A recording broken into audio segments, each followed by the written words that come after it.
김용남 개혁신당 정책위 의장, 김종대 전 정의당 의원 두 분 나오셨습니다. 어서 오십시오. 네, 안녕하십니까. 네, 아유, 한 주가 금방 가요. 벌써 금요일입니다. 아니 글쎄 여기 나와가지고 진을 빼고 나면 한 주가 끝나가지고 주말에 쭉 뻗게 되더라고. 앞 시간에 너무 진 빼고 오신 거 아니에요? 오마이뉴스에서? 오늘은 거기 결방했어요. 결방했어요? 네, 몇 개월 만에 처음이에요.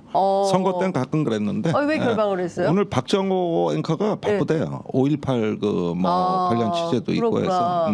아니 그 밑에 계시다 올라오신 거 아니에요? 그 대신 조국 대표 만났어 아래서. 인사하셨어요? 했죠. 네, 그랬구나. 예, 오늘 뭐 왔다 가신 분들이 화려합니다. 예, 아침에 홍익표 대표, 조국 대표, 뭐 장윤선 취재 편의점이 많이 큰 거요. 아니 그러니까 막강 파워가 이미 돼 있는 거죠. 아유, 아닙니다. 두 분께서 이렇게 함께해 주시니까. 뭐 민주당 의원 10명보다 나요. 무슨 말씀이신지. 자, 오늘 오전 10시에 박정훈 대령 4차 공판 이제 시작돼서 진행 중에 있는데요. 그 앞에 홍익표 대표가 오셔가지고 상세한 얘기는 김종대 의원이 할 거다. 그분이 누군지. 예, 지금 뭐 핵심적으로 임성근 사단장을 반드시 사령관으로 만들어야 되겠다라고 판단한 사람이 그분. 그리고 대통령이 사실은 이렇게까지 할 필요가 없는데 특검을 계속 거부하려고 하는 행동을 강제하는 분이 그분이다. 그분은 김종대 의원이 알고 있다. 뭐 이렇게 하고 가셨어요. 9시에. 글쎄 뭐 선거 떨어지고 뭐 이제 임기 끝나더니 뭐 다 내려놓는 말씀을 그래 하셔. 지가 총대 안 맬래고. 근데 이번 재판은 4차 공판부터는 변호인 측 증인 신청에 대한 신문이 시작됩니다. 네. 3차까지는 주로 검찰 측이었어요. 그런데 이제 4차부터는 분위기가 바뀐단 말이죠. 네. 근데 지금 그 분위기로 봤을 때 내가 우선 결론부터 확실히 말씀드리고 시작할 거는 지금 윤 대통령을 방탄하는 국방부와 군의 방어 전선이 무너졌다. 이게 굉장히 중요한 사실이에요. 국방부와 군의 방어선. 방어 전선이 무너졌다. 그러니까 지금 군에서 윤 대통령을 비호할 만한 사람은 이종섭 전 국방장관, 그다음에 김계환 해병대 사령관, 그다음에 김동혁 검찰단장 정도다. 나머지는 다 등 돌렸다. 나머지는 자, 그 근거가 이제 공수처 그 4월 말 5월 초 수사에서 우선 유재훈 법무관리관이 너무 많은 걸 풀었다. 그게 요즘 증거로 대방출되고 있다. 그게 이시원 그 유재훈 26차례 통화와 그 자세한 내용. 그런데 26차례 통화가 3번에 집중적으로 이루어졌는데 한 번은 경북경찰청에서 사건 기록 회수하는 날. 이게 첫 번째죠. 그 다음이 8월 9일 날. 이때가 해병대 수사단의 수사 내용을 박탈하고 국방부 조사본부에서 재검토 회의를 하던 첫 회의가 열린 날. 그 다음에 8월 17일이 조사본부 2차 회의하는 날. 이때 다수의 통화가 발견이 됐어요. 딱딱 맞아. 이게 다 나왔어. 다 나왔어. 그리고 나는 뭐 유튜브에 나와가지고 내가 수십 차례 통화했다고 알려져 있다. 이랬더니 이제 그 뒤에 특종 나오잖아. 그 다음에 김계환 사령관이 대통령을 더 이상 지키지 못한다. 못하고 안 한다. 김계환 사령관이 그러니까 못하는 거예요. 편은 드는데 그래서 묵비권을 행사했다. 그러니까. 내가 전에 그 얘기를 했는데 이제 저기 막다른 골목에 처해가지고 지키지 못한다. 그러면 정종범 부사령관하고 이제 저 또 한 명의 장군 정훈공보 실장이 있는데 이 사람들이 지금 박정훈 대령의 증인으로 신청돼 있는 겁니다. 그렇게 되면 앞으로 이 박정훈 대령의 재판도 현재 재판 분위기로 볼 때 굉장히 좋습니다. 그 박정훈 대령 측 변호인하고 얘기를 해보면은 지금 군사 재판 분위기가 굉장히 좋다. 그리고 이제 변호인 측 증인들이 나온다. 그리고 이종섭 전 호주 대사도 증인 신청을 했다. 근데 지금 여기 증인으로 채택됐단 말은 아직 안 들어. 오늘은 유재훈 법무관리관, 법무관리관 나온다. 그다음에 정종범 그 그 부사령관. 그러면 그 공수처에서 수사한 내용이 이 재판에 영향을 준다고 봐야 돼요. 상당한 내용이 오발에 네. 걸치는 부분이 있거든요. 예. 그러니까 이 재판도 이제부터는 상당히 진실이 드러나는데 일종의 어떤 네. 기폭제 역할을 한다고 저는 봐요. 예. 방어 전선이 무너지고 있다. 그러니까 오늘 지금 저희가 박대령 재판 앞에 저희가 취재를 갔는데요. 현장 취재 장면이 아마 잠시 후에 PIP로 흘려질 것 같고요. 저희가 이 현장도 가고 스튜디오에서 인터뷰도 하고 다양하게. 이제 거의 방송국 규모로 커지고 있어요. 네, 취재 지금 편집점이. 보시면 지금 앞선 재판에 앞두고 지금 임태훈 카메라가 지금 임태훈 소장 위주로 잡으니까 박정훈 대령이 잘렸어요. 이게 근데 옆에 지금, 있나요? 예, 박대령 옆에 있고, 예, 그리고 임태훈 소장이 발언하는 장면 여러분들 함께 보고 계십니다. 그러니까 사실상 지금 이 재판 굉장히 중요한 여러 가지 이유가 있는데요. 경우에 따라서 이게 정권의 명운을 결정할 수 있는 중요한 사건이 될 수 있기 때문에 그런 것 같습니다. 김정민 변호사가 오늘 이런 얘기를 했습니다. 최근 언론 보도를 통해서 대통령실의 만행이 만천하에 공개가 되고 있다. 이 사건은 박정훈 대령의 항명 사건이 아니라 대통령 윤석열의 항명 사건이다. 엄중한 국민의 명령을 위반한 것이고 최근 대통령실은 모든 책임을 공직기강 비서관 이시원에게 뒤집어 씌우고 사건을 꼬리 자르기 하고 있다. 이런 비판을 했습니다. 4가지 요구를 했는데요. 군사재판에서 모든 의혹을 규명하기 위해서 공소 취소 반대한다. 그리고 검찰단장, 군 검사는 즉시 보직 해임을 해야 된다 등의 요구를 했습니다. 세게 나오네요.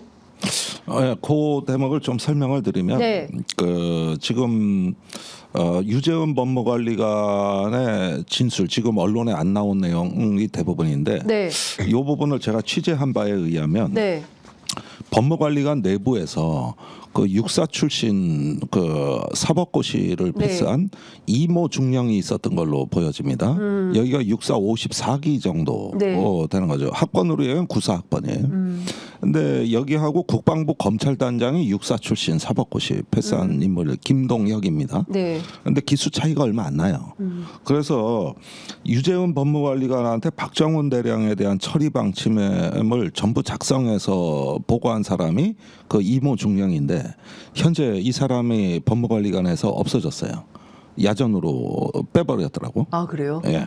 그래서 여기가 일단은 그 처리 방침을 써서 올렸는데 검찰단하고 이미 협력이 돼 있는 것 같더라. 그리고 이시원 공직기강 비서관한테서 계속 전화가 왔다. 예. 요거는 팩트입니다. 진술에 나온 거의 팩트로 보여지고 그다음에 이제 박정훈 대령 측에서 변호인들은 그 신범철 차관을 주목하는 것 같다. 거기서 그 신범철 차관이 처음에 해병대 사령관이 박정훈 대령한테 차관의 메시지라고 한 문자 메시지를 보여줬단 말이에요. 네. 그 문자 메시지에 해병대는 왜 이렇게 말을 안 듣느냐. 네. 이렇게 돼 있거든요. 예. 그런데 훗날 요 메시지에 대한 진실 공방이 벌어졌는데 차관이 작성한 게 아니다. 차관은 이런 문자 메시지를 보낸 적이 없다. 네. 이렇게 해가지고 그 사건이 묻힌 적이 있어요. 그런데 이거는 차관이 전달자고 작성자는 다른 사람으로 보고 있는데 그게 탑일 가능성이 있다는 거죠. 그게 탑이다? 그 작성자가 누군데요? 우리나라 맨 꼭대기에 있는 말을 못하네. 거기까지만. 거기까지만. 네. 더 자세한 내용은 내가 다음 시간에. 자세한. 네. 야. 제가 봐도 이 최상병 사망 사건의 수사 과정에서 벌어진 일은 이게 권력 최핵심부에서 벌어진 일이잖아요. 그러니까 이른바 우리가 이런 걸 표현할 때 기폭제 아니면 트리거가 될 거다 이런 표현을 쓰는데 그런 상황인 게 뭐 틀림없고요. 문제는 지금 당시 대통령실의 이시원 전 공직기강 비서관의 관여는 뭐 이미 사실로 드러났어요. 근데 그럼 이시원 전 비서관이 이른바 총대를 맬 거냐? 그러네요. 이시원 비서관이 제가 법무부에서 같이 근무했었어요. 아, 같이 그래요? 내가 예. 있을 때 예. 검찰 일과 검사로 근무를 했었는데 예. 제 기억에 이시원 비서관이 사법연수원 28기예요. 그리고 이 정부 들어서 초대 공직기강 비서관으로 근무를 하다가 최근에 교체가 됐는데 네. 그러면 이 정권 내지는 윤석열 대통령에게 정말 갚지 못할 큰 은혜를 입었다고 생각할 거냐 본인 당사자가. 네. 한동훈 법무부 장관이 연수원 27기예요. 한 기수 차이밖에 안 나요. 더 가깝겠네요. 이시원 공직기강 비서관. 아니 근데 네. 바로 1년 선배가 이제 법무부 장관 할 때 대통령실 비서관 한 거잖아요. 네. 은혜를 입었으면 누가 더 많이 입었어요. 그런 식으로 계산을 하면. 그러네. 그래서 네.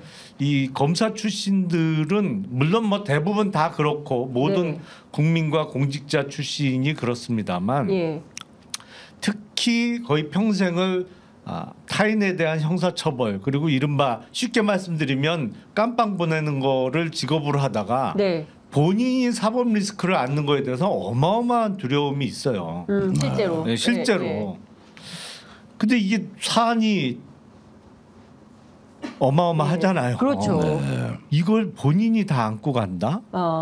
신범철 전 차관도 마찬가지고. 그러니까 뭐 탈당하고 정치 안 한다고 하고 그런 거 아니에요? 저는 이거 소위 꼬리 자르기가 될까? 저는 비관적으로 생각해요. 안 될 것 같아요. 안 될 것 같다. 안 된다. 그러니까 지금 영화에 비유하자면 대통령실에서는 네가 가라 하와이 하고 있는데 너나 가라 하와이.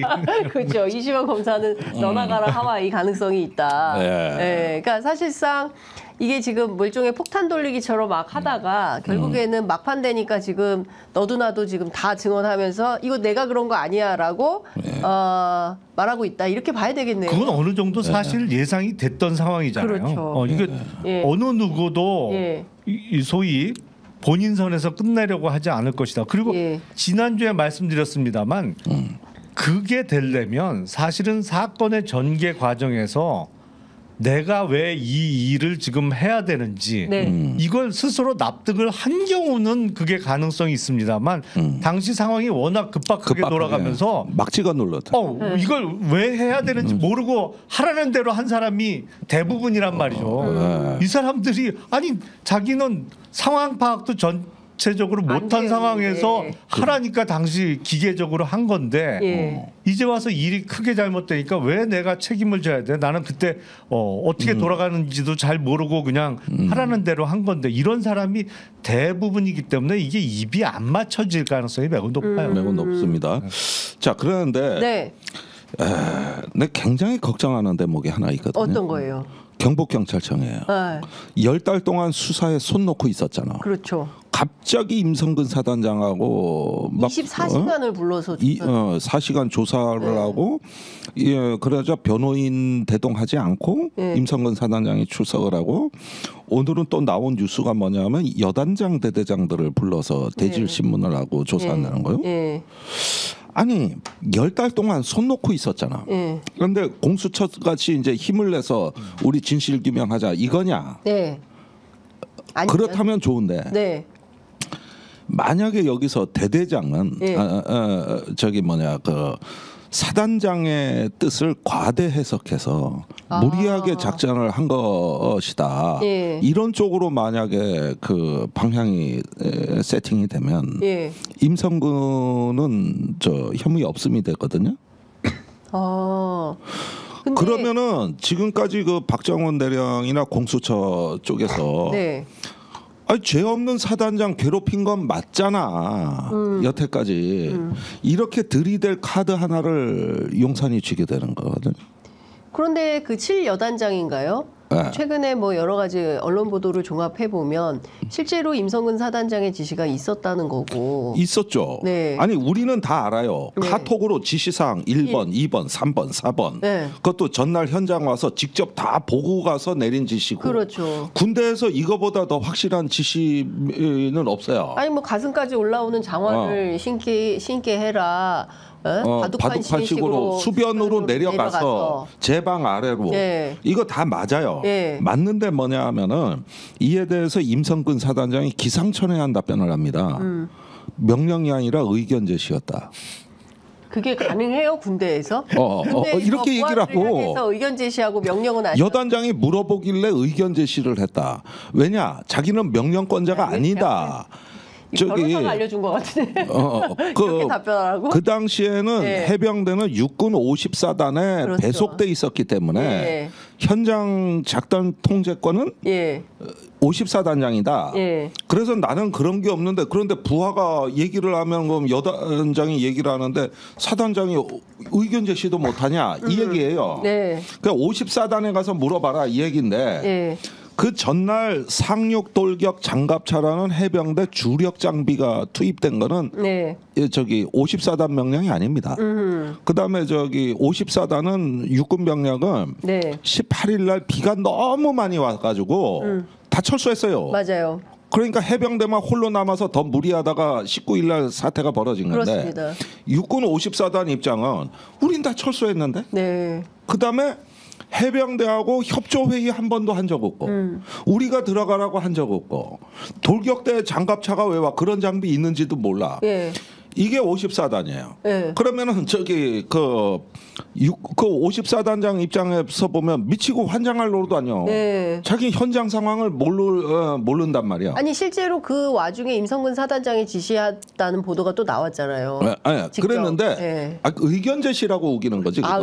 저기 지시권자가 아니니까 의견 제시다. 그런데 육군 54단은 지금도 이거 영문을 몰라. 그러면은 이게 임성근 사단장이 그동안 언론에 무수히 많은 언론에다가 이 사건을 보도하는 언론에 한 400페이지 분량의 자료를 이메일로 엄청나게 그냥 보냈어요. 거기에 보면 전부 작전 개통, 지휘 개통, 단편 명령서, 합참의 그 지침이에요.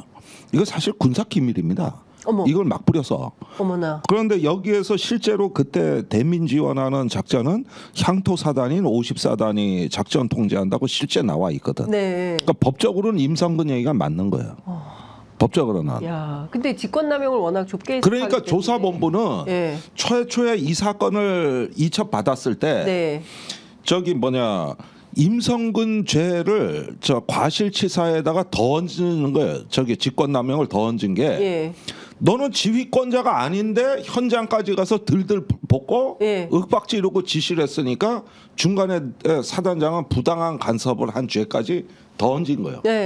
그랬는데 5월 중순이 넘어가는데 다시 국방부에서 뭔 압력을 넣었는지 전부 다 이거를 걷어내고 과실치사 걷어내고 그다음에 부당하게 부당한 게 아니야 의견 제시한 거잖아. 이게 그때 정리가 된 거지. 그때 당시에 이게 정리가 된 게 지금 이 논리가 나오는 거라 이 얘기입니다. 그러면 이 얘기를 만약에 경찰이 받아들이면 임성근 사단장 무혐의가 되는 거라고 이게. 근데 변호사님 말씀 좀 해주세요. 이미 그게 소리 소문도 없이 사건 수사가 진행되면 소위 좀 속된 표현으로 말아먹는다고 우리가 얘기를 하잖아요. 그러니까 아무도 신경을 안 쓰고 조용하게 그런 사건이 있는지도 대부분 모르는 상태면 그럴 수도 있겠죠. 하지만 이거는 온 국민의 관심사항이 이미 돼 버렸어요. 그리고 지금 친절하게 설명을 잘 해주셨잖아요. 54단은 그 전날 이미 철수를 했어요. 아니 그러면 임성근 사단장이 단순한 의견 제시고 지휘권이 없었다고 한다면 그러면 앞서 얘기한 대로 여단장이 이제 총대 매야 되는 상황인데 그렇잖아요. 그 여단장이 그걸 하겠어요? 여단장은 사단에 철수하겠다고 건의까지 한 사람이에요. 그러니까요. 그런데 사단 분위기가 그게 아니야. 이래서 아마 그걸 대대장한테 얘기해 녹취에 나와요. 야 사단 분위기 알잖아. 야 지금 뭐야? 그러니까 비가 많이 와서 트럭 안에서 대기하고 있습니다. 아 철수도 못하고 육군 애들 어떻게? 육군 다 철수했습니다. 그럼 우리는 어떡합니까? 그러니까 야마 사단 분위기 알잖아. 지금 그러니까 지금 뭐 동기부여를 더 강하게 해 이게 나오잖아. 안 돼. 이건 더 안 덮어져요. 실제로 그렇게 될 수가 없어요. 만약에 그런 시도를 한다고 하면 정말 난리가 날 수가 있죠. 난리가 나죠. 자, 그 이 가운데 지금 그 갑자기 단독 보도가 하나 나왔는데요. 하여간 뭐 재판은 이렇게 흘러가고 있고 그리고 과연 이제 윤석열 대통령이 거부권을 다음 주 화요일 날 국무회의에서 행사할 것이냐가 초미의 관심인 가운데 단독 보도가 나왔습니다. 윤석열 대통령이 어제 수도권 TK 지역 초선 당선인들을 불러서 만찬 회동을 했는데 여당 초선 의원들한테 대통령 거부권 예산 편성권을 적극 활용해라라고 얘기를 했다는 거예요. 초선들이? 아니 초선들한테 예. 그러니까 이런 얘기를 했다는 겁니다. 거대 야당이 상당히 폭력적으로 의회를 이끌어갈 것으로 예상되지 않냐. 그리고 그런 차원에서 여당이 협상력을 높이기 위해서 대통령이 가진 권한을 적극 활용하라고 말한 것으로 안다. 이런 내용인 것 같습니다. 예산 편성권, 제2요구권, 정부가 가진 권한 뭐 이런 거 적극적으로 활용해라 뭐 이런 건데요. 그거를 이번 당선자들이 대통령에게 건의를 했다는 내용인가요? 그 수직적 당정 관계를 개선해야 되지 않느냐는 얘기가 나와서 한 게 아니라 먼저 윤석열 대통령이 직접 말한 것이다. 대통령이? 예. 글쎄 그렇게 되려는데 보도가 조금 헷갈리는데 지금 단독 보도라고 나와 있습니다. 여 초선의 야 폭력적 의회 이끌 것 대통령 거부권 적극 활용하라. 이렇게 얘기를 대통령이 얘기를 했다. 대통령 거부권이야 대통령만 행사할 수 있는 권한인데. 그거를 그러니까 여당이 어떻게 만들라는 뜻이 맥락을 보면은 야당하고 이제 대치하고 논쟁을 할 때 자꾸 말이야 수적으로 앞세워서 이거 통과시키려고 너무 그러지 마. 이거 행정부로 가면 대통령이 거부권 행사할 거란 말이야. 그러니까 당신들도 너무 이렇게 밀어붙이면 안 되지. 이렇게 거부권을 믿고 싸워라. 이 뜻 아니겠? 이 뜻이냐. 윤석열 대통령이 수도권 TK 초선 당선인들에게 22대 국회에서 여당의 협상력을 높이기 위해서 대통령이 가진 제2요구권, 거부권을 적극 활용하라. 그러니까 대통령이 여당 초선 의원들한테 내가 가진 거부권 행사하세요라고 요구하라고 말을 한 거네요. 아니 그거는 뭐 조용하게 추경호 원내대표한테 하면 되는 거 아닌가요? 해서도 안 될 말입니다만 뭐 조용하게 얘기를 할지 말지 해야 될 얘기를 그렇게 여러 사람 모아놓고 당연히 말이 나가죠. 그런 얘기는. 협상력을 끌어올렸으면 좋겠다. 협상은 원내대표가 하는데 왜 초선 의원들 모아놓고 그런 얘기를 해요. 아직 국회 시스템을. 윤 대통령이 그 복수의 관계자들에게 이런 얘기를 했다는 겁니다. 야당이 워낙 의석수가 많고 상당히 강압적으로 의회 운영을 할 텐데 대통령이 가진 권한들을 여러분들이 충분히 활용해라 라고 말을 했다는 겁니다.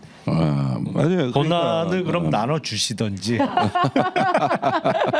글쎄 나눠주던지. 그러니까 이건 무슨 얘기냐면 그러니까 시끄럽게 당신들이 적극적으로 거부권을 행사하라고 요구를 해야 본인이 또 딱 나타나서 거부권 행사하고 이렇게 드라마를 쓰자는 것 같은데요. 저기 그러네요. 예산권, 거부권 이런 건 뭐냐면 수적으로 밀리고 압도당한다. 그러면은 대통령 이제 거부권 행사할 거다. 니들 이렇게 밀어붙여봤자 소용없자 하고 정부에다가는 우리가 행정부가 이 예산안에 부동의하도록 우리가 얘기할 거다.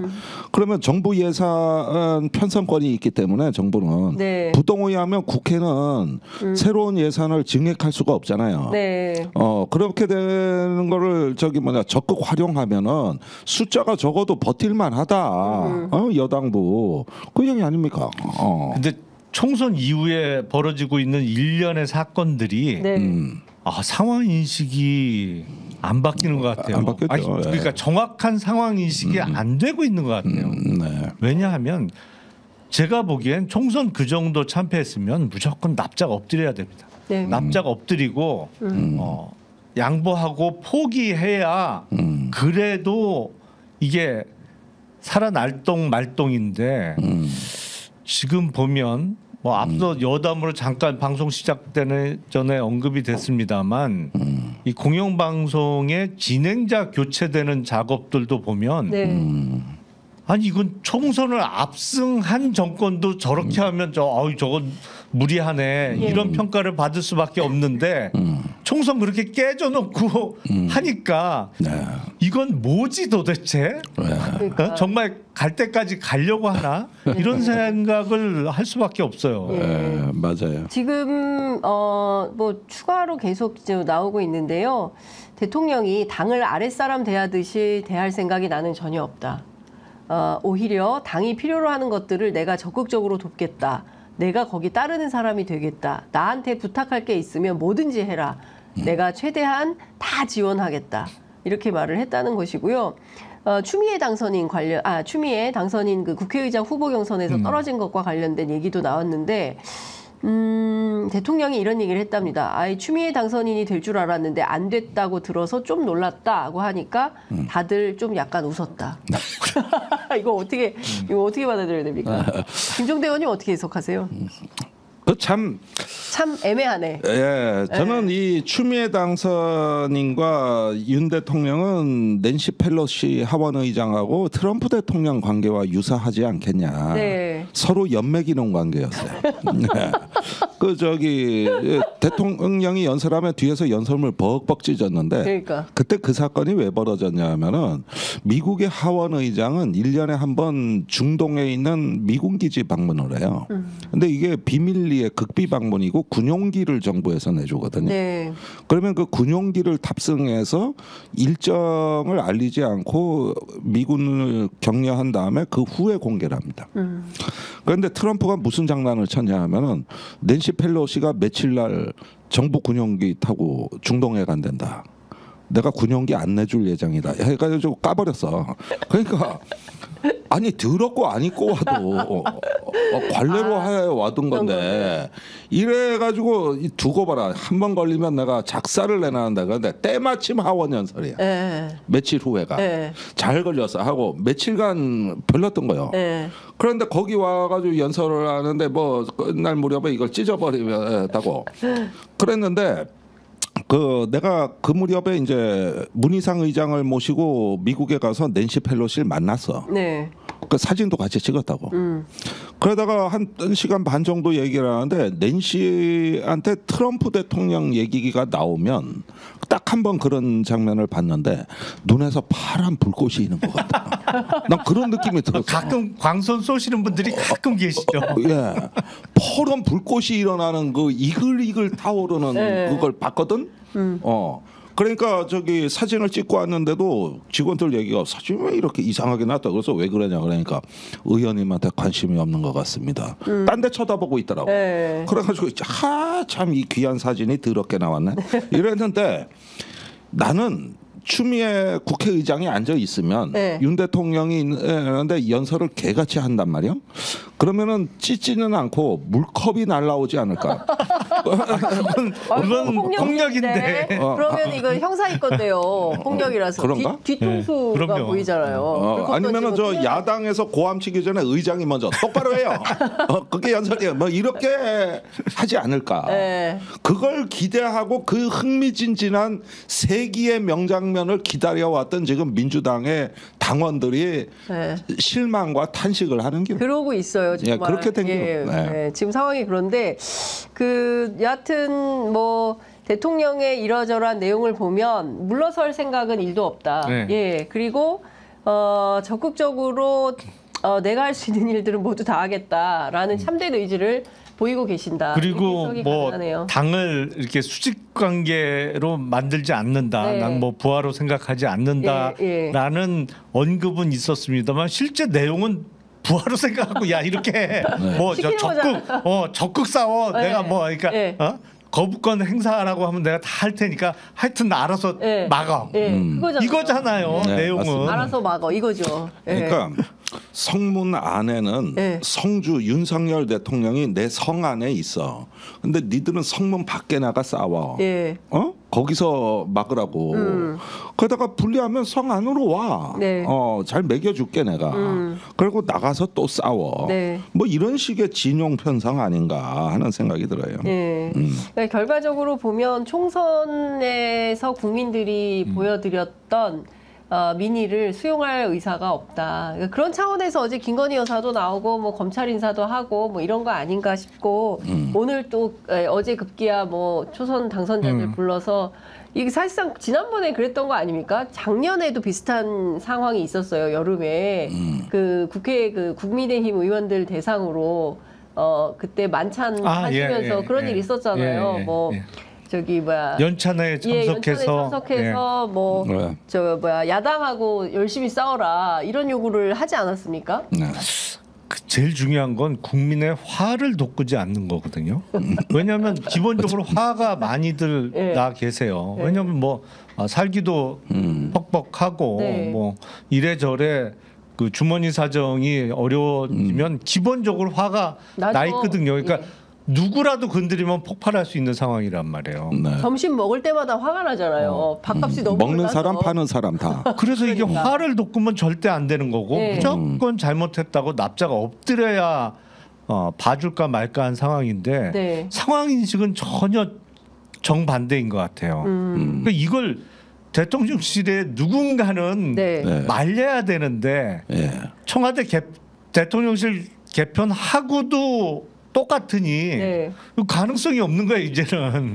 어떻게 해야 됩니까? 진짜 너무 아니 그러니까 지금 이게 문제가 계속 그 악순환에 처하는 이유 중에 하나가 대통령이 법과 시스템을 잘 운영해서 통치를 하는 스타일이 아니에요.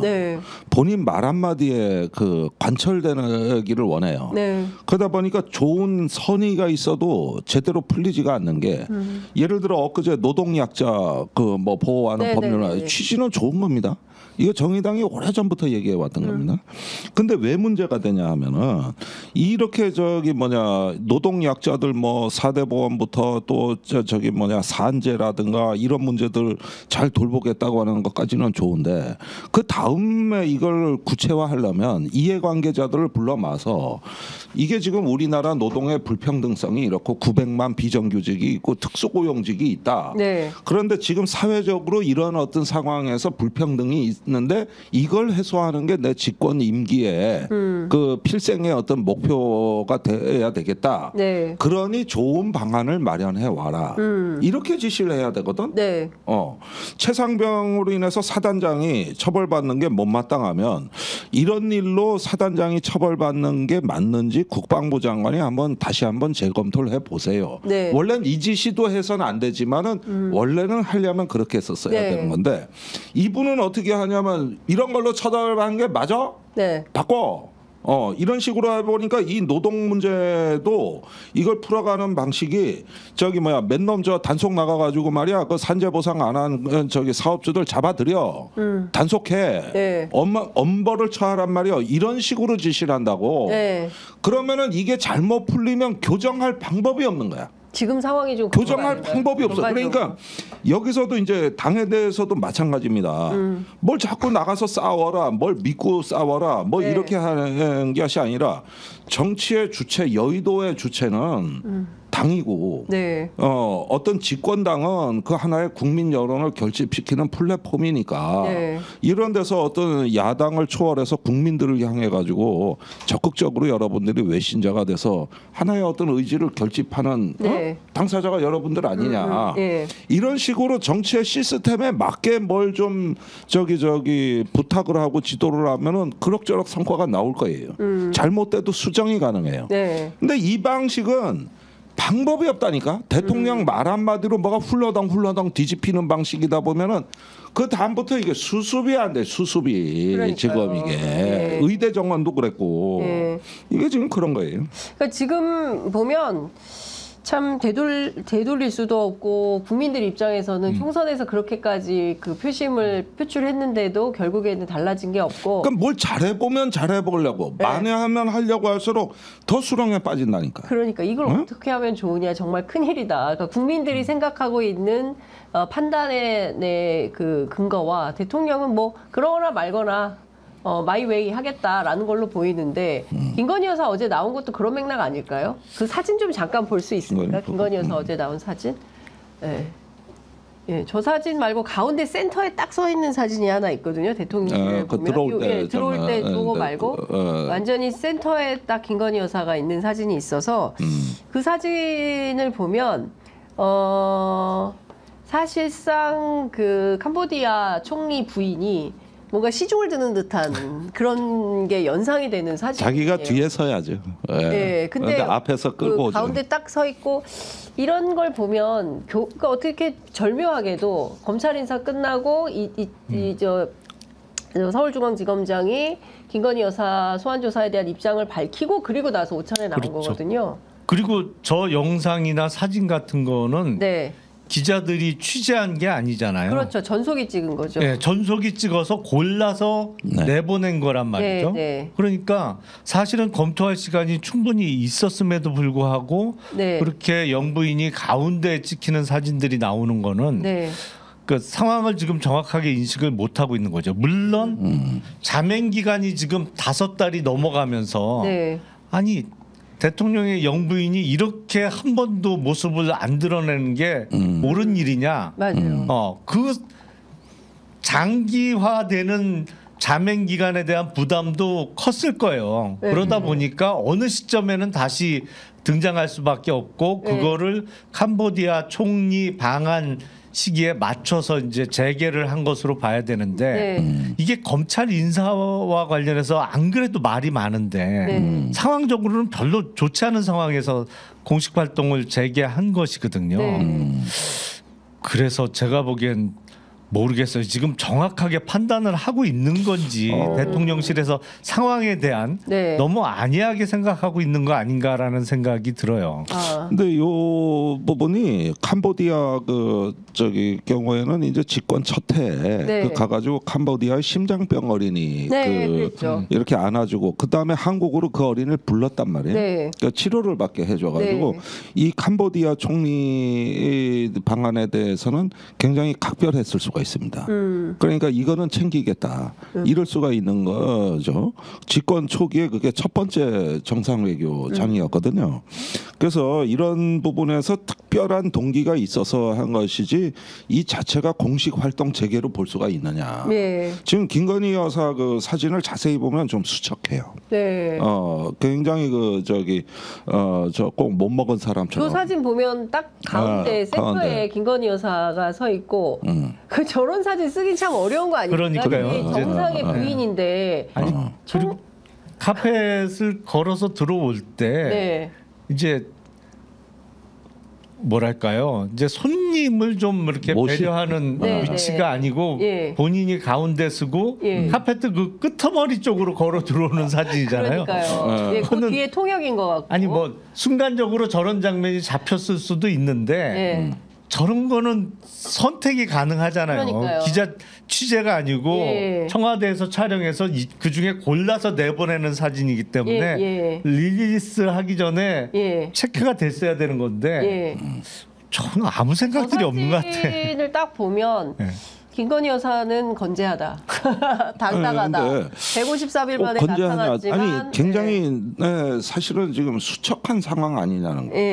그래가지고 제가 보기에는 상대방으로 하여금 겨울 왕국에 들어선 듯한 느낌을 준다. 겨울 왕국? 여왕 있잖아 거기. 아 여왕. 얼음 공주. 그렇게 느꼈을 가능성도 있는 거예요. 이거 내가 너무 나간 건지 모르겠는데. 아니 그러면 자막 넣어. 개인 의견. 자막 넣어.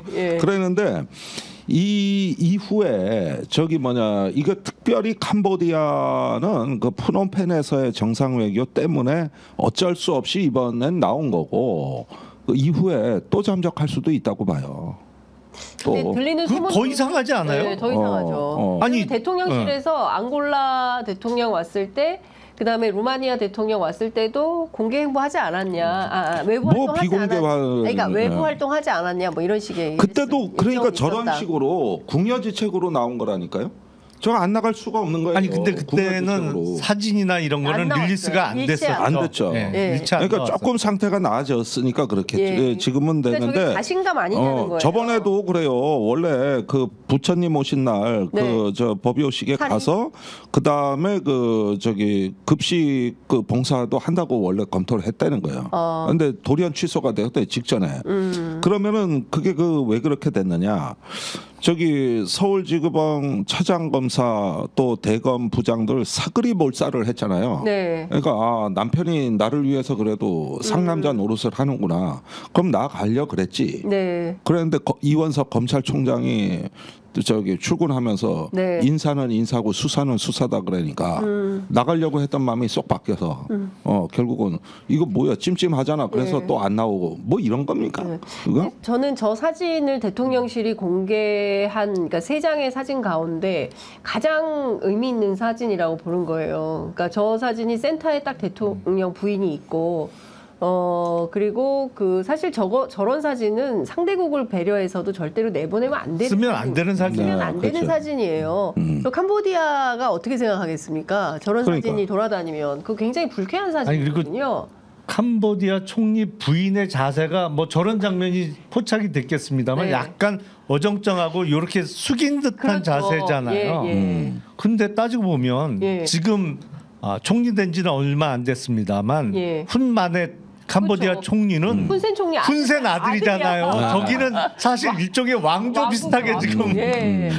그러니까 그러니까 비유가 적절한지 모르겠습니다만 일종의 캄보디아 내에서의 그 총리 부인의 위상은 완전 퀸이에요, 퀸. 그렇죠. 그 집안은 훈센 집안이 지금 대대로 하기 시작했기 때문에. 네. 근데 저게 근데 저는 상당한 외교적 결례가 될 수 있다고 생각을 합니다. 근데 저런 것을 그냥 무심하게 내보낸다는 거죠. 그래도 된다고 판단하니까 저걸 내보낸 거 아니에요? 근데 이 정부 초기부터 네. 대통령실에서 내보내는 네. 그러니까 기자가 찍은 사진이 아니고 대통령실에서 찍어서 언론에 배포하는 사진 중에 네. 그전 정부에서는 나올 수 없는 사진들이 워낙 많았었죠. 워낙 그러니까요. 많았어요. 예. 아니 이게 어떻게 해서 대통령실에서 이런 걸 릴리스를 하지? 예. 라는 사진이 워낙 많았어요. 네. 왜냐하면 뭐 이게 대통령이 중심에 서 있지를 않아 사진들이 보면. 네. 그러니까요. 그래서 왜 이러지? 왜 이러지? 했는데 그게 변함이 없어요 보니까 맞습니다. 지금도. 네. 그렇게 지적을 해도 못 고칠 때는 이게 어떤 중병이 아닌가 싶어요. 그 사우디 방문했을 때는 김 여사가 오히려 중앙에 네. 앉고 대통령이 보좌관 같잖아요. 그렇죠. 그런 게 한두 공항에서 영접할 때도 그렇습니다. 주인공이 김건희 여사예요. 예. 그러니까 주인공이. 예. 대통령이 너무 어떨 많죠. 때는 그런 사진은 헤아릴 수 헤아릴 수 없이 많아요. 그래, 이게 왜 그런지 이유를 모르겠네. 그러니까요. 그걸 아마도 어떤 대통령에 대한 부부에 대한 맹종 의식 아니냐, 맹종 의식 아니냐, 공적인 관념이 사라진 거예요. 네. 참 특이하다. 저도 좀 취재가 필요하다라는 생각이 좀 들고 그 오찬 회동만 전속이 취재를 하고 나머지는 또 다 풀 취재를 했다는 거예요. 그러니까 김건희 여사가 해석하는 것만 전속만 들어갈 수 있고 나머지는 못 들어가게 한 거거든요. 그리고 이거 말고 최근에 사진 논란 또 있었던 게 경향신문 사진 기자가 대통령 트리밍한 거 가지고 또 문제가 됐잖아요. 그러니까 여기가 북한이냐라는 논란이 나오는데 상당히 심각하다라는 생각이 좀 듭니다. 앞서 저 보수 유튜버가 다음 주 월요일부터죠 KBS에 다시 앵커를 맡게 된다는 거 좀 뭐 놀라운 소식인데. KBS 정말 어쩌려고 그래요. 뭐 지금 반대하는 것 같아요. 현업 PD들 노조는 반대하고 있는데 밀어붙이겠죠. 네. 그러지 않을까 싶습니다. 지금 국회에서 공수처장 후보자 인사청문회가 열리고 있습니다. 오동훈 후보 정말 뭐 다양한 방법으로 뭐 부인부터 시작해서 딸 의혹까지 다양한 내용이 있는데 본인 오늘 모두 발언을 통해서는 이런 얘기를 했습니다. 공수처의 정치적 중립성과 독립성을 지켜내겠다. 그리고 외부의 압력을 막아내서 공수처 검사들이 오로지 법과 원칙에 따라 소신껏 일할 수 있도록 하겠다. 그건 뭐 하나만 한 얘기 누구나 다 하는 얘기 그냥 한 거고요. 네. 보면 정치성이 강하더만요. 보니까 현직 판사로 있을 때도 정치 후원금을 낸 거로 봐서 그것도 한두 푼도 아니고 300만 원이라는 고액 후원금을 낸 거잖아요. 열린우리당 의원 누굴까요? 아마 그 김근식 국힘 당협위원장하고 이름은 똑같은 것 같아요. 이근식이라고 하던데 기억은 잘 안 나는 분인데 판사가 정치 후원금 300만 원 내기 쉽지 않거든요. 그리고 기본적으로 안 내는 게 그냥 상식으로 묻어져 있죠. 근데 그걸 본인의 직업까지 속여가면서 300만 원 정치 후원금을 한 거로 봐서 정치 성향이 매우 강한 사람이다. 그리고 지금 드러난 그 비리 내지는 그 의혹만 해도 좀 이 상식에서 많이 벗어나 있어요. 아니 자기 와이프를 운전기사로 등록해서 월급을 받게 했다.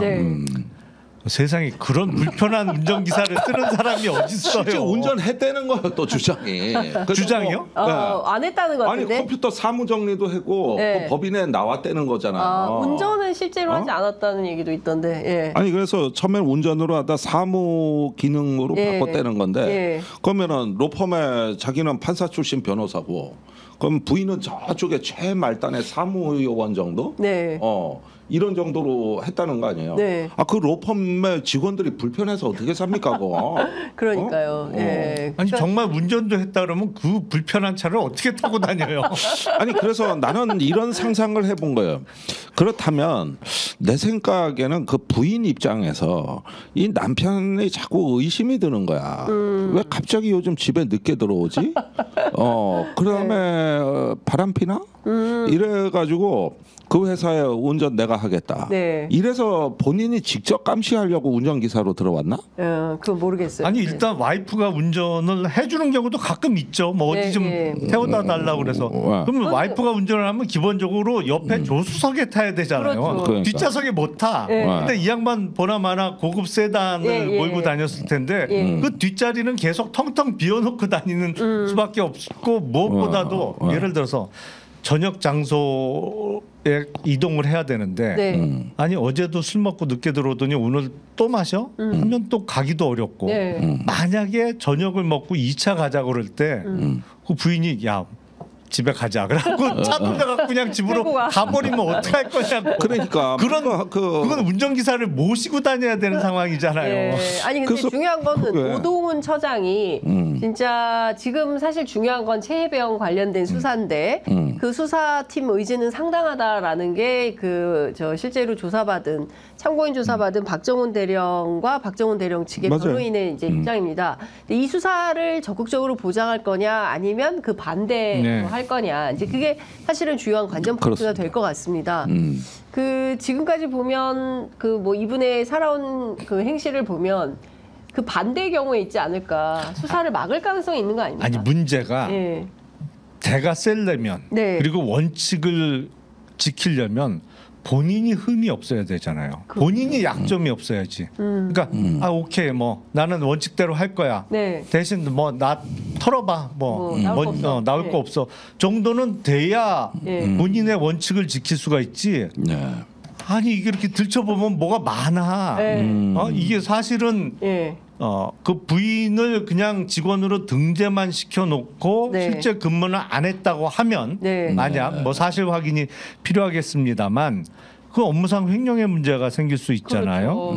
그리고 세금 문제도 생길 수가 있는 거고 그 약점이 많으면 원칙을 지키기가 어려워요. 더군다나 이렇게 정권의 핵심부를 향한 수사를 할 때는 본인이 손이 깨끗해야 이게 할 수가 있는 거지. 그런 면이 걱정이 되는 거죠. 사실은 본인 약점이 많은데 이거 원칙을 지킬 수 있을까? 쉬지 않을까? 이런 걱정이 앞서는 거죠. 그러니까 사실상 이제 그 오동훈 처장도 중요하지만 차장이 더 중요하다면서요. 그러니까 실제로 그러니까 공수처가 이 수사를 보장하지 않을 가능성이 높다면 결국 이 건도 특검 갈 수밖에 없다 이렇게 봐야 되고 김종대 의원께서 계속 강조했던 대로 22대는 특검 전국이고 특검 국회로 가야 되고 특검 연대 해야 된다 야권이 그렇습니다. 예. 이게 내용, 구성, 방법, 시기 등을 야권이 공조하는 형태의 정치 연합. 네. 예, 이걸 꿈꿔왔던 것인데요. 네. 근데 지금 그 공수처가 힘을 내고 있는 건 사실입니다만 공수처 내부에서 상당한 견제를 받는 상황이고 네. 그게 이제 사부입니다. 네. 예, 이미 견제를 받고 있다. 그래서 여러 가지 수사의 어떤 악조건이란 악조건은 다 감수하고 최상병 네. 수사가 이루어지고 있는데 그렇게 힘을 낸다고 하지만은 그 수사가 지금 용산 앞에서 멈춰 있어요. 유재은 법무관리관과 이시원 공직기강 비서관은 표리 관계예요. 한 사건의 두 당사자입니다. 네. 그러면은 당연히 유재은에 이어서 이시원을 소환 조사해야 되는 겁니다. 그 다음에 대통령 경로 외압에 대해서도 지금 언론에서 짚어내지 못하는 측면은 뭐냐면은 경로 외압에 대해서 이제 김계환 사령관이 묵비권을 행사하고 있어요. 그럼 묵비권 행사하면 밝혀낼 수 없는 겁니까? 아니죠. 그렇죠. 아니 우리가 청와대 다 근무해봐고 또 거기 시스템을 알지만은 수석 보좌관 회의에서 대통령이 경로했다 그러면 흔적 남습니다. 아니 수석 보좌관 회의는 이건 공적 의사 결정을 위한 중요한 가장 기본이 되는 회의이기 때문에 다 녹취록 남기게 돼 있습니다. 근데 화는 그 전에 냈을 가능성이 있다는 얘기가 또 있더라고요. 아 그래요?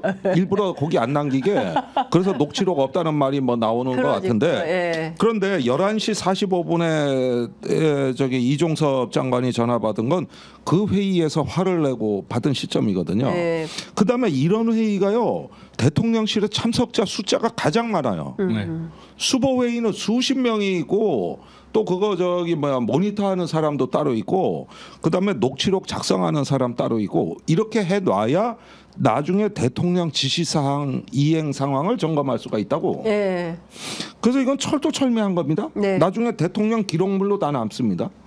그러면은 당사자가 부인하건 말건 침묵을 하건 말건 공수처가 힘을 발휘해서 용산의 문턱을 넘는 수사를 하면 네. 밝혀집니다. 그래서 이게 용산 앞에서 멈춰 있다고. 그렇죠. 그다음에 너무 거기서 조건이 안 좋아. 이건 공수처의 전략적인 판단일 수도 있어요. 그럼 여기서 멈추는 걸 앞으로 더 나가게 하자는 게 특검입니다. 그렇죠. 이거를 예. 멈춘 걸 악셀을 다시 밟아주자는 예. 게 그게 특검인 거예요. 예. 그래서 지금 공수처는 저 정도 수사를 했으면은 이 사건의 배후에 있는 진짜 몸통이 있는 문턱까지 가 있는 거예요. 아, 이 사건의 본질이자 몸통은 저기에 있구나. 예. 여기까지 간 거야 지금. 그러니까 여기까지. 공수처 여기까지. 수사팀은 알고 있다. 알고 있다. 예. 여기까지 갔는데 여기서 멈춘다? 그러면 여태까지 수사한 걸 다 가지고 나중에 특검이 밝혀냈으면 좋겠다는 생각을 갖겠지. 예. 그게 바로 특검이에요. 예. 그래서 이것을 위한 어떤 우리가 공수처장 뭐 오건 말건 간에 조금 더 속도를 내고 힘을 내면은 네. 나중에 특검에서 굉장한 성과가 기대되는 거예요. 네. 이렇게 우리가 이제 보면은 야권이 이제 이걸 가지고 대통령이 그 이렇게 뻔히 진실의 예. 문턱 바로 앞에서 거부권을 행사한다 그러면은 이제는 시민 불복종과 그 항쟁의 시간이라는 네. 것을 분명히 알려줘야 됩니다. 네. 지금은 불복종 내지 항쟁으로 갈 수 있다. 항쟁으로 갈 수 있다. 예, 이걸 알려줘야죠. 예. 우원식 의장이 어제 후보로 됐는데 개혁신당은 어떤 입장? 뭐 저희야 뭐 네. 별다른 입장은 없죠. 네. 예.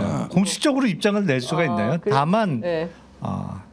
민주당이 국민의힘보다는 좀 나은 것 같다라는 생각은 들죠. 네. 사실은 당 내에서 네. 이른바 대세론을 형성하고 원내대표가 그렇게 의장 선출하는데 깊게 관여한 거는 처음 보는 것 같은데. 바람직하지도 않아요. 네, 앞장서 갖고 그냥 예. 쭉 끌고 가는 모양새였잖아요. 이게 페인이었다는 분석을 사실은 그렇죠. 그 추미애 후보 캠프에서 하더라고요. 예. 누가 그걸 좋게 보겠어요. 더군다나 현역 의원들과 당선자들이 예. 아니 원내대표는 이제 갓 3선을 당선된 네, 사람이고 그리고 원내대표의 역할하고는 전혀 상관도 없는 일이잖아요. 이 네. 의장 후보 선출하고는. 네. 근데 작년 3월에 국민의힘 전당대회 때는 대세를 몰고 가니까 그쪽으로 그냥 끌려갔어요. 대부분. 네. 끌려가갖고 원하던 당대표를 그야말로 만들어냈잖아요. 어마어마한 지지율 격차 있던 후보를 그냥 만들어냈는데 네. 여기는 대세론이 거의 된 줄 알았더니 외부에서 보기에도 저 정도로 강하게 드라이브를 걸면 추미애 후보가 되겠네. 라고 생각했는데 결과는 의외의 결과가 나오는 거로 봐서 더불어민주당은 그래도 조금 희망이 있다.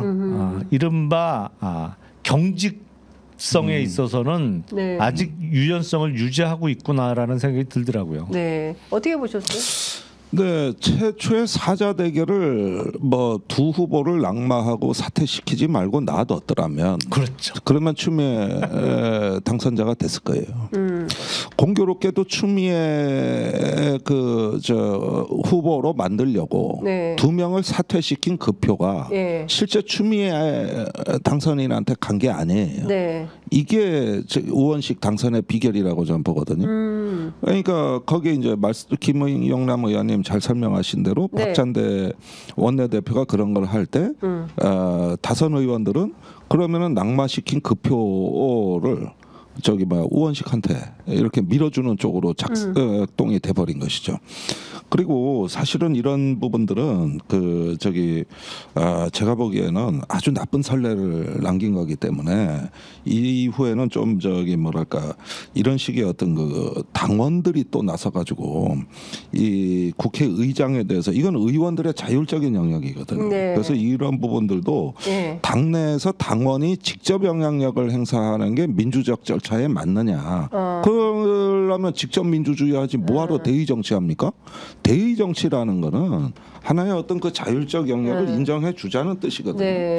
그래서 이런 부분이 당내 분란으로 또 이어지는 부분들이 분명히 존재하기 때문에 지금까지 강성당원 위주의 이런 어떤 그 당무 운영이라는 게 바람직한지 이것도 성찰해야 돼요.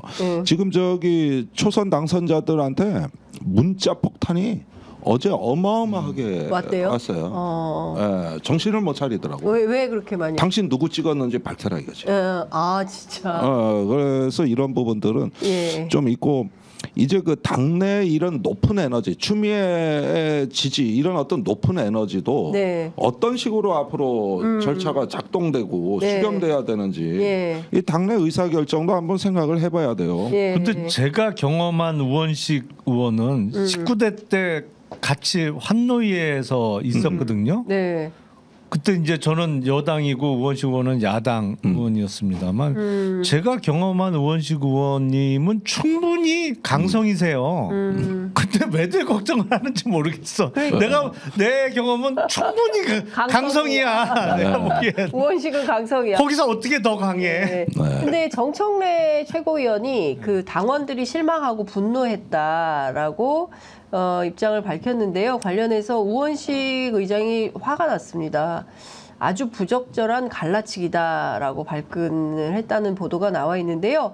오늘 당선되고 가장 먼저 찾은 곳은 시청 앞에 있는 12구 이태원 참사 희생자 합동 분향소를 찾아서 가장 먼저 참배를 하고 있습니다. 이러면 안 될 것 같은데, 그죠? 지금은 범야권이 192석이 단결해서 윤석열 정부의 전횡을 막아야 되는 거 아닙니까? 그렇죠. 자기들끼리 싸우고 이러면 안 돼요. 그리고 요번에 의장 후보 선출 직전에 정청래 의원이 뭐 명심당심이라고 그랬던가 그 비슷한 발언을 했는데 저는 그 발언은 듣고 뭐가 기억이 났냐면 지난 3월 국민의힘 전당대회 직전에 당시 장제원 의원이 윤심이 당심이고 당심이 민심이다 이런 발언을 했어요. 근데 취지가 너무 비슷한 거예요. 적절하지 않은 발언이거든요. 제가 보기엔. 그래서 저렇게 총선 압승하더니 또 민주당이 이른바 패권주의 내지는 경직화가 되는구나 그랬는데 뭐 결과는 하여튼 아닌 걸로 의외의 결과가 나와서 하여간 그렇습니다. 지금 뭐 한 5분 정도 남았는데요. 제가 끝으로 이건 좀 꼭 여쭤봐야 될 것 같아요. 지금 가장 중요한 것은 이제 검찰 인사 이후에 12초의 침묵으로 잠시 조용 모드, 음소거 모드로 들어간 이원석 총장이 반격을 하면서 검찰 내부에 어떤 반발이 있을 거냐, 그러면서 용산과 갈등을 할 거냐, 아니면 임기 3년 남은 대통령이기 때문에 그냥 김주현 민정수석의 눈치를 보면서 그냥 순응하는 체제로 갈 거냐. 전직 검사 출신인 어떻게 보세요? 근데 이제 이른바 검찰 내에서 반발이 세게 나오거나 네. 아니면 들이받는 것도 예. 일종의 에너지가 상당히 축적이 돼 있어야 가능하거든요. 제가 보기엔 지금 상태는 그 정도 에너지는 없는 거 아닌가라는 좀 생각이 들어요. 그러니까 대가 많이 약해졌어요. 그러니까 검찰이. 좋게 얘기하면 상당히 순화됐어요. 순화가 많이 되어 있는 거 아닌가라는 생각이 좀 들어요. 어떻게 보세요? 예, 저도 뭐 그럴 거라고 생각은 되는데 네. 문제는 용산이 가진 의심병. 의심병. 뭔가 제대로 우리가 통제하고 있을까? 제대로 충성하고 있을까? 변심하는 거 아닐까? 그래서 자꾸 불필요한 그 단속과 관리. 또 어쩌면은 필요 이상의 그 인사 조치. 사실 어제 있었던 만찬도 그런 것 같은데요. 그러니까 이런 부분들이 보면은 이 정권이 굉장히 외롭고 고립되어 있는 처지에서 벌어지는 일들이라는 건 일단 우리가 참고할 필요가 있겠다. 네. 그런 생각이 들고요. 그 검찰하고 공수처 거기에다 지금 경찰까지 이렇게 어우러지는 기관 세력을 잘못해서 쫄딱 망한 정권이 박근혜 정부입니다. 그때 그 검찰은 최동욱 검찰총장 찍어내기가 있었죠. 네. 기무사는 이재수 기무사령관이 정윤회 문건 여파로 임기 남겨놓고 몰락했죠. 네. 국정원은 서울시 간첩 조작으로 남재중 국정원장이 네. 그해 연말에 이게 한 시기에 일어난 일이거든 전부. 그러면서 대통령의 만기 칠람, 네. 김기춘 비서실장의 만기 칠람이 시작이 됐단 말이에요. 네. 그러니까 자꾸 권한이 위로 오다 가분수 권력이 되다가 2년 후에 이제 그러는데 이게 사실 기관에 이렇게 어떤 기관 세력들 소위 말하는 기관 세력들에 대해 가지고 뭔가 자꾸 이게 필요 이상의 통제 관리 이런 것들이 자꾸 들어간다는 것은 굉장히 정권이 불안하다는 얘기고 네. 이게 제대로 관리되고 장악되지 않으면은 그 피해가 곧 나한테 온다고 하는 불안감의 표출이 아닌가 이런 생각이 드니까 민정수석 신설로부터 이어진 일련의 과정이 심상치 않게 보이는 거. 네. 제가 예상을 해보면 네. 정면으로 들이받는 거는 가능성이 좀 낮을지 몰라도 네. 수사에 있어서 흔적은 많이 남겨 놓을 것 같아요. 그러니까 왜냐하면 나중에 책 잡히지 않기 위해서 네. 본인이 이른바 어떤 식의 사건을 한 방향으로 몰아가는 데에 동조는 안 했다는 흔적들을 네. 여기저기에 좀 남겨놓지 않을까. 제가 네. 보기엔 결정적인 케이스가 그거예요. 아니 도이치모터스 주가 조작 사건 아예 결정을 안 해버리잖아요. 그러니까요. 예. 그건 뭐겠어요. 그런 식으로 이제 소극적 저항 아니면 조용한 반대 네. 뭐 이런 걸 하는 거죠. 네. 아유 참 뭐 답답한 날들이 뭐 선거가 끝나면 좀 뭐 바뀌지 않을까라고 국민들께서 많이 기대를 하셨을 것 같은데 지금까지 결산을 해보면 변화는 없는 것 같다. 그리고 국민들이 앞서 말씀하신 대로 시민 불복종 그리고 그 저항의 시대로 가야 되는 것이냐. 아유 또 그런 걸 우리 국민들이 길바닥에 나가가지고 또 그런 걸 해야 됩니까? 라고 반문하시는 분들도 계실 텐데 많이 답답하다 싶습니다. 그런 거 없이 잘 해결되는 게 사실 베스트죠. 정치가 사실은 그런 역할을 해야 됩니다. 정치 그러라고 다 국회의원들 그렇죠. 뽑아들이고 하는 건데 실제로 정치가 그 역할을 안 해서 또 국민들이 뭔가를 해야 된다고 한다면 국민들은 너무 피곤하다, 먹고 살기도 힘든데 이런 것까지 우리가 해야 되나라는 생각이 좀 듭니다. 웬만하면 정치권 안에서 좀 해결을 해주시기를 당부드리면서 오늘 방송은 여기서 마무리하도록 하겠습니다. 자, 뭐 더 하시고 싶으신 얘기 있으세요? 그 제가 지난주에 가장 큰 충격을 받은 일은 네. 오픈 AI의 챗GPT 4.5의 출시입니다. 지금 우리가 그동안 몰랐던. 생각하지 못했던 전혀 가보지 않은 새로운 세계가 열리고 있어요. 그 테스트 버전에서 그 진행자가 굉장히 그 심호흡을 크게 하면서 너도 호흡해봐 그랬는데 알아듣나 그랬는데 자기도 호흡하는 목소리를 하면서 뭐라고 반문하는지 아십니까? 몰라요. 숨을 그렇게 크게 들이쉬는 당신은 꼭 진공청소기 같다. 이게 오픈 AI 답변이에요. 그러니까 완전히 매료되고 푹 빠져요. 그러니까 지금 그런 게 수십 번이 나옵니다. 거기에 그게 이제 무료 버전이 오픈됐습니다. 지금 이런 세상이에요. 그러니까 그 농담이 상대방한테 진공청소기 같다고 해도 상대방이 즐거워한 것까지 계산한 거야. 세상에. 비하가 아니라고. 네. 이러다가 이제 우리 이렇게 촌스럽게 나와 침 튀기며 유튜브 할 날 그렇게 오래 남지 않았습니다. 이제 이런 촌스러운 방식. 다 안 나오시고 지금 이제 세상이 어떤 세상인지 AI가 지금 대체하나요? AI가 하는 평론 어떻게 될까? 그러니까 큰일이네. 정신 바싹 차려야 돼요. 정신 바짝 차리고 AI에게 일자리를 뺏기지 않기 위해서. 근데 AI가 하면은 김종대 의원님한테 가끔 듣는 재밌는 비속어가 안 나올 것 같은데. 근데 더 재밌더라니까. 아, 그래요? 그것도 학습을 하나요? 진공청소 저기요. 저기 충청도 그 말투에 사람들이 적응 못하는 이유 중에 하나가 이거 그 한국 음성 학회지에 등재된 논문에 나오는 거예요. 안녕하세요 하면은 전국 평균 같이 안녕하세요 하는데 걸리는 시간이 0.26초입니다. 이게 인간의 평균입니다. 그런데 이번에 오픈 AI가 0.32초입니다. 거의 인간 수준이에요. 그러네요. 그런데 충청도가 0.67초라고. 그러니까 충청도보다 빨라. AI가. 충청도보다. 그래 충청도 사람들이 큰일 났어 지금. 자기들보다 빠른 게 나왔단 말이야. 그래서 충청도가 느려 터지고 그 사람들한테 저 외지 사람들이 와서 첫 반응은 느려도 말은 상당히 압축해서 그냥 끝내잖아요. 끝내는 거는 빠르잖아요. 그걸 전라도 경상도 사람들이 충청도면 말투에 적응하는데 힘들어해요. 그리고 안녕하세요 하면 왜 그냥 안녕하세요 하지 째려본 다음에 안녕하세요. 이게 이제 사람 환장하는 건데 어제 지난주에 나온 얘는 인간의 속도더라니까.